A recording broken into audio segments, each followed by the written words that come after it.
வணக்கம். இன்னைக்கு நம்ம பார்க்கக்கூடிய பதிவு என்னன்னு பார்த்தீங்கன்னா, ஒரு மனிதனுடைய குணத்தை உணர்த்தக்கூடிய ஒரு பறவையினுடைய ஒரு சுருக்கமான ஒரு கதையை நம்ம இந்த பதிவில் பார்க்க போகிறோம். வாங்க நம்ம பதிவுக்கு உள்ளே போவோம். ஒரு காட்டில் ஒரு பறவை வாழ்ந்துக்கிட்டு வருது. அந்த பறவை தன்னுடைய தானியங்களை சாப்பிட்டு கொண்டு இருக்குது. அந்த வழியில் ஒரு சிங்கம், அப்புறம் புலி, சிறுத்தை அந்த பாதையை வழியாக போகுது. அப்புறம் அதுக்கு பின்னாடியே நரியும் ஒன்று போகுது. அதுக்கப்புறம் மாடு, ஆடு இது போன்ற மிருகங்களும் அந்த வழியாக போகுது.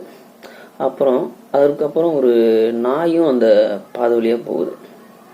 இது அனைத்தும் கவனிச்சு கொண்டே இருந்த அந்த பறவை தன்னுடைய தானியத்தை சாப்பிட்டுக்கிட்டே இருக்குது. சாப்பிட்றத நிப்பாட்ட மாட்டேங்குது.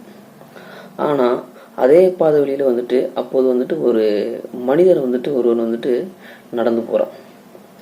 அந்த பறவை அந்த மனிதனை பார்த்ததும் உடனே அந்த பறவை பறந்து செஞ்சிட்டு. இப்படி டெய்லி இதே மாதிரியே கண்டினியூவாக நடந்துக்கிட்டே இருக்குது. இதையும் அந்த மனிதன் டெய்லியும் உற்று நோக்கிக்கிட்டே வர்றாரு. இந்த இந்த நடந்துக்கிட்ட விஷயத்த ஒரு நாள் அந்த மனிதன் அந்த பறவைகிட்ட கேட்கணும்னு முடிவு வைக்கிறான்.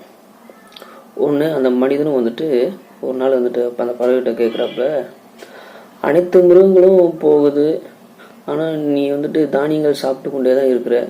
ஆனால் என்னைய பார்த்த உடனே மட்டும் ஏன் பறந்து சென்ற அப்படின்னு அந்த மனிதன் கேட்குறாப்புல. உடனே அந்த பறவை சொல்லுது, சிங்கம், புலி, சிறுத்தை இவை எல்லாமே உடைய குணம் என்னன்னு பார்த்தோன்னா கொல்றது. நரியனுடைய குணம் என்னன்னு பார்த்தேன்னா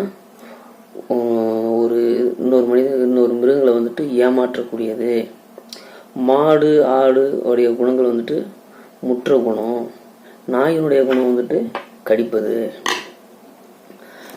இவைகளான இல்லை இந்த மிருகங்கள் எல்லாமே அதோடைய குணங்கள்லேருந்து எப்பயுமே தன்னை மாற்றிக்கிட்டதே கிடையாது. ஆனால் நீயோ ஒரு மனிதன் எப்போது எப்படி உன் குணத்தை மாற்றுவா என்பது யாருக்குமே தெரியாது.